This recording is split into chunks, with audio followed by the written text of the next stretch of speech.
World of অর্পিতার গল্প পাঠের আসরে আপনাদের সকলকে স্বাগতম।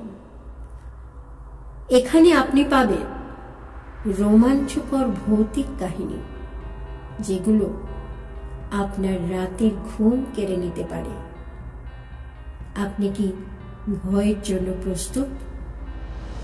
আলো নিভিয়ে দিন, হেডফোন পরুন, কারণ আমি নিয়ে যাচ্ছি আপনাকে এমন এক অন্ধকার জগতে, যেখানে ভয় আর আতঙ্কের গল্প অপেক্ষা করছে। মনে রাখবেন, এখানে যা শুনছেন সব কিছুই সত্য হতে পারে। যদি সাহস থাকে তবে এগিয়ে আসুন। গল্পটি শুরু করার আগে কিছু কথা বলে নিতে চাই। এই চ্যানেলে শোনানো বেশিরভাগ গল্পই কাল্পনিক। বাস্তবিক কোনো ঘটনা বা চরিত্রের সাথে এর কোনো মিল নেই, আর যদি মিল খুঁজেও পান তা নিহাতি কাকতালীয়। ওয়ার্ল্ড অফ অর্পিতার চ্যানেল কোনো ধরনের ভূত, প্রেত, পিশাচ, জাদু, টোনা, অলৌকিক বিষয়কে বাহবা দেয় না। গল্পগুলোকে শুধু বিনোদনের জন্য শুনুন। আপনাদের যদি নিজেদের কোনো ভৌতিক অভিজ্ঞতা হয়ে থাকে তাহলে আমাকে শেয়ার করতে পারেন। আপনার নাম সহ এই চ্যানেলে ঘটনাটি শোনানো হবে। ঘটনা শেয়ার করার জন্য আমার হোয়াটসঅ্যাপ চ্যানেলের লিংক এবং ফেসবুক চ্যানেলের লিংক আমি ডেসক্রিপশন বক্সে দিয়ে দেব। আপনারা ওখানে আমার সাথে যোগাযোগ করে আপনাদের ঘটনা শেয়ার করতে পারেন।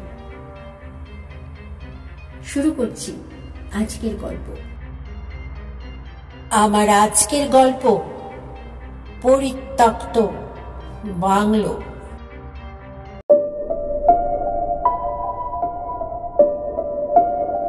1895 সালের এক শীতল সন্ধ্যা। দার্জিলিং শহরের বুকে কুয়াশা ধীরে ধীরে নামছে। সূর্য অস্তমিত হয়েছে আর তার রক্তিম আলো আকাশে ছড়িয়ে পড়েছে।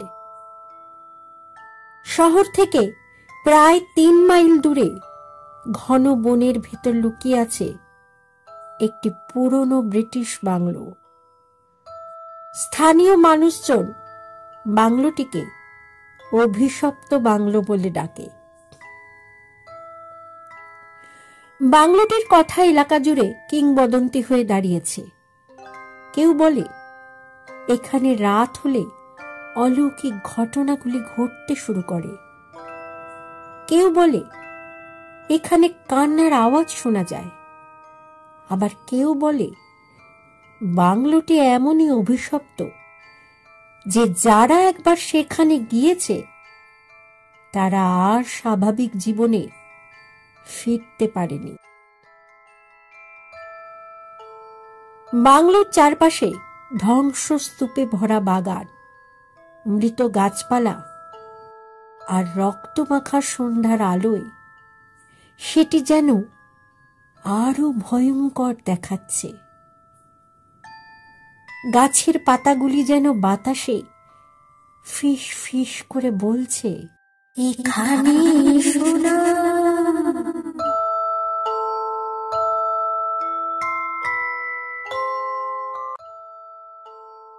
দার্জিলিং এর এক ছোট চায়ের দোকানে বসে সাংবাদিক অনির্বাণ তার নোটবুক ঘাঁটছে। অল্প বয়সী হলেও তার কৌতূহল তাকে অজানা রহস্য আর ইতিহাসের গভীরে টেনে নিয়ে যায়। একদিন এক স্থানীয় বৃদ্ধ চায়ের দোকানে বসে অনির্বাণকে অভিশপ্ত বাংলোর গল্প বলে। বৃদ্ধ বলেন, ওখানে যে যায় সে আর ফিরে আসে না। ইংরেজ আমল থেকেই ও জায়গাটা অভিশপ্ত। এলিজাবেথের আত্মা এখনো ঘুরে বেড়ায়। সন্ধ্যা পড়লে তার হাসি শোনা যায়। এই গল্প শুনে অনির্বাণের চোখে কৌতূহলের ঝিলিক জ্বলে ওঠে। তিনি বৃদ্ধকে জিজ্ঞেস করেন, তাহলে আপনারা ওখানে যান না? বৃদ্ধ ফিস ফিস করে উত্তর দেন, পাহাড়ের রাত বড়ই ভয়ঙ্কর, আর ওখানে কেবল মৃত্যুর ছায়া।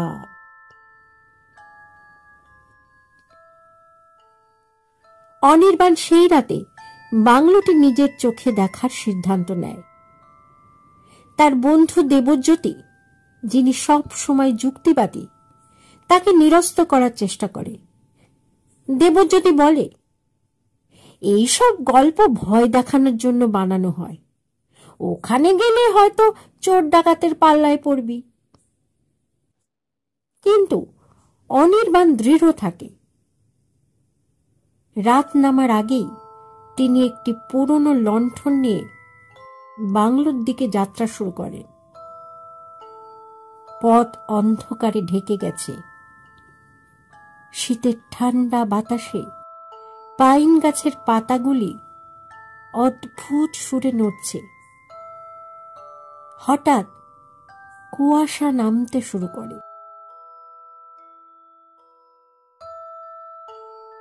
এই কুয়াশা যেন অন্যরকম। অনির্বাণ অনুভব করে কুয়াশার মধ্যে যেন অস্পষ্ট ছায়া দেখা যাচ্ছে। ছায়াগুলো কখনো গাছের পেছনে লুকাচ্ছে, আবার কখনো তার দিকে এগিয়ে আসছে। এক সময় কুয়াশার মধ্য থেকে একটি ফিস ফিস শব্দ ভেসে আসে, যেন কেউ তার নাম ধরে ডাকছে, অনির্বাণ, অনির্বাণ। সে পেছন ফিরে তাকায়, কিন্তু কাউকে দেখতে পায় না। তার লণ্ঠনের আলো যেন ক্রমশ কমে আসছে। বাংলোর কাছাকাছি আসতেই কুয়াশা আরো ঘন হয়ে যায়। শেষ পর্যন্ত বাংলোর সামনে পৌঁছে সে থমকে দাঁড়ায়। বাংলোটির জানালাগুলো ভাঙা এবং ভেতরে অন্ধকার। দরজাটি অর্ধেক খোলা। বাংলোর ভেতর থেকে যেন শীতল বাতাস আসছে, আর সেই বাতাসের মধ্যে সে আবার শুনতে পায় সেই ফিসফিসানি, এখানে এসো, আমরা তোমার জন্য অপেক্ষা করছি।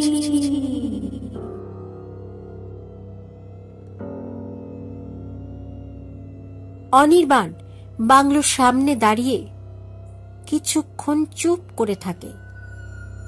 চারপাশের নীরবতা যেন তাকে চেপে ধরেছে। তার লণ্ঠনের মৃদু আলো বাংলোর ভাঙা জানালা আর ঝুলে থাকা দরজায় অদ্ভুত ছায়া ফেলছে। ভিতরে প্রবেশ করার আগে সে একবার গলা পরিষ্কার করে, যেন নিজের ভয়ের অনুভূতিকে দূরে সরানোর চেষ্টা করে। তারপর ধীর পায়ে দরজার দিকে এগিয়ে যায়। দরজাটি সরাতে সে হালকা ধাক্কা দেয়। দরজা থেকে একটি কর্কশ শব্দ বেরিয়ে আসে, আর সে বাংলোর ভিতরে প্রবেশ করে। তার লণ্ঠনের আলোতে ঘরের ধুলো জমা মেঝে আর ভাঙাচোরা আসবাবপত্র স্পষ্ট দেখা যায়। দেওয়ালে ঝোলানো পুরনো ছবিগুলোতে সময়ের ছাপ লেগেছে। একটি ছবির দিকে তার চোখ পড়ে।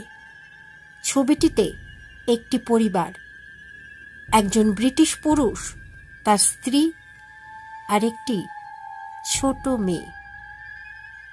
অনির্বাণ বুঝতে পারে এটাই সম্ভবত ক্যাপ্টেন হ্যারিসনের পরিবার। মেয়েটি ছবিতে হাসছে, কিন্তু তার চোখ যেন অস্বাভাবিকভাবে ফাঁকা লাগছে।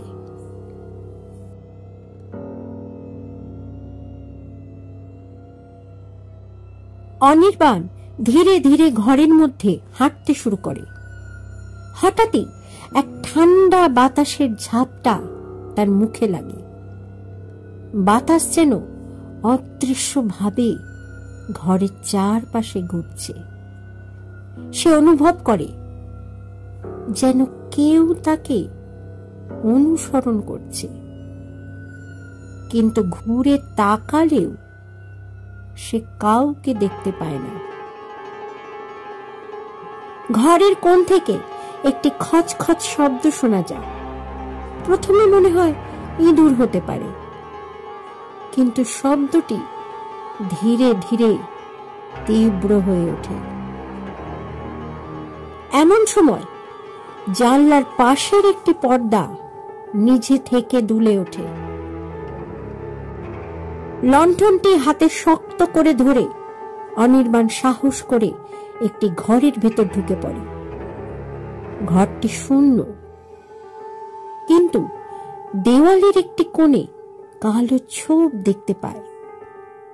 প্রথমে মনে হয় ধোঁয়ার দাগ, কিন্তু ভালো করে দেখলে বোঝা যায় যেন মানুষের আকারের ছায়া।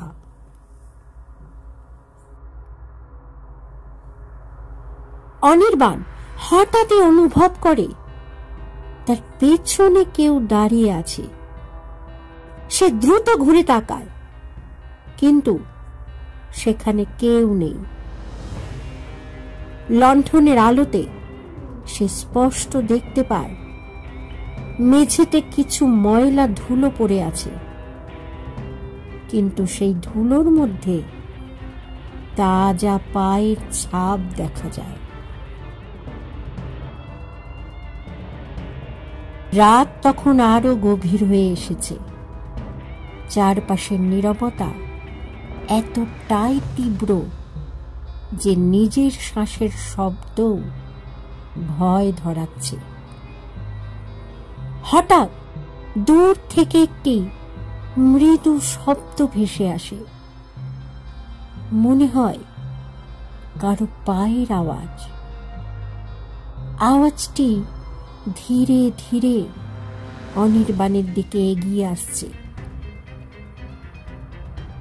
অনির্বাণ শেষ মুহূর্তে চিৎকার করে বলে, এলিজা, দয়া করে থামো, আমরা তোমাকে মুক্তি দিতে চাই। প্রতিশোধ আর অভিশাপের চক্র শেষ হওয়া উচিত।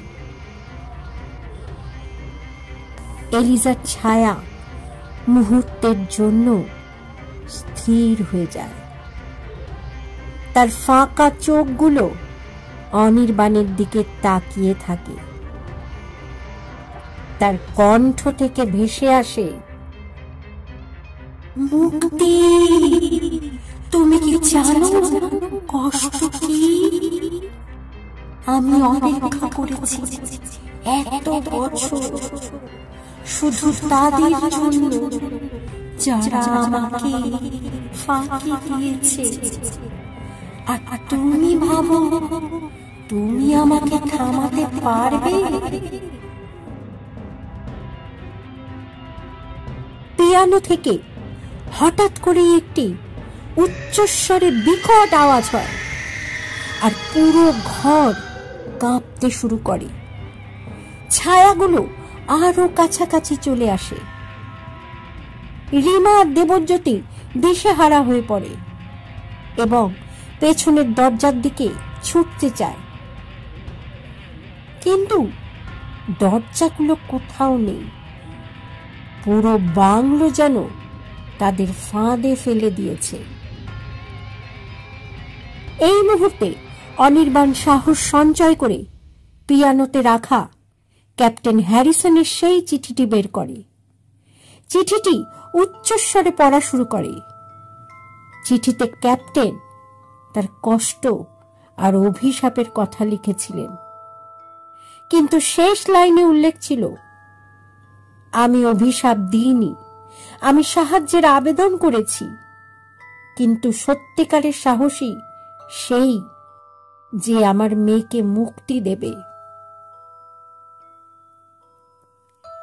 এই কথা শোনা মাত্র এলিজার ছায়া চুপ হয়ে যায়, চারপাশের ছায়াগুলো থেমে যায়। হঠাৎ বাংলোর মেঝে থেকে একটি ছোট মেয়ের কণ্ঠ শোনা যায়, বাবা। এলিজার মুখটি ধীরে ধীরে বদলাতে শুরু করে, তার মুখে রাগ ও কষ্ট মিলিয়ে যায়। আরেকটি ছোট মেয়ের মূর্তি স্পষ্ট হয়ে ওঠে। সে ফিস ফিস করে বলে, তোমরা সত্যি আমাকে মুক্তি দিতে চাও? তবে বাংলোর সবচেয়ে নিচে যা লুকানো আছে তা খুঁজে বের করো।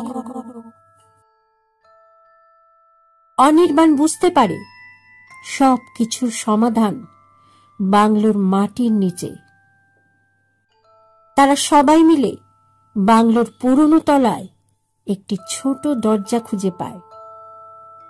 দরজাটি খুলতেই তারা দেখতে পায় একটি গোপন ঘর, যেখানে এলিজার একটি ছোট খেলনার বাক্স রাখা আছে। বাক্সটি খুলতেই ভেতর থেকে একটি লকেট পাওয়া যায়। লকেটটি ধরতেই এলিজার ছায়া মৃদু হাসি দিয়ে বলে, এটাই আমার শেষ চিহ্ন। তোমরা সত্যি আমাকে মুক্তি দিলে। অমনি সমস্ত কুয়াশা মিলিয়ে যায়। বাংলোর ঘর আবার নীরব হয়ে যায়। জানালা ও দরজাগুলি খুলে যায়। এলিজার আত্মা ধীরে ধীরে বাতাসে মিলিয়ে যায়।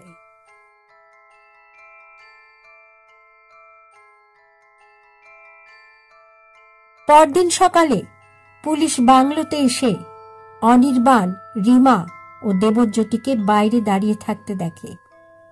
তাদের চোখে ক্লান্তি, কিন্তু মুখে এক অদ্ভুত শান্তি। অনির্বাণ ধীরে ধীরে বলে, অভিশপ্ত বাংলো আর অভিশপ্ত নেই, এলিজা মুক্ত।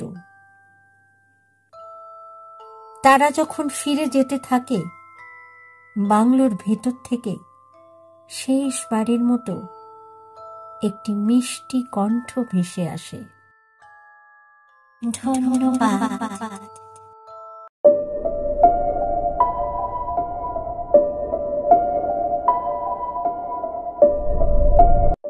কেমন লাগলো আপনাদের আজকের গল্পটি? ভালো লাগলে একটা লাইক, কমেন্ট করতে ভুলবেন না। গল্পটি শেয়ার করে অন্যদেরও শোনার সুযোগ করে দিন এবং চ্যানেলটি সাবস্ক্রাইব করে পাশে থাকার অনুরোধ রইল। উৎসাহিত করুন যাতে আরো থ্রিলিং স্টোরি আপনাদের জন্য আনতে পারি। দেখা হচ্ছে নেক্সট ভিডিওতে। ততক্ষণে সকলে ভালো থাকবেন, সুস্থ থাকবেন, সাবধানে থাকবেন।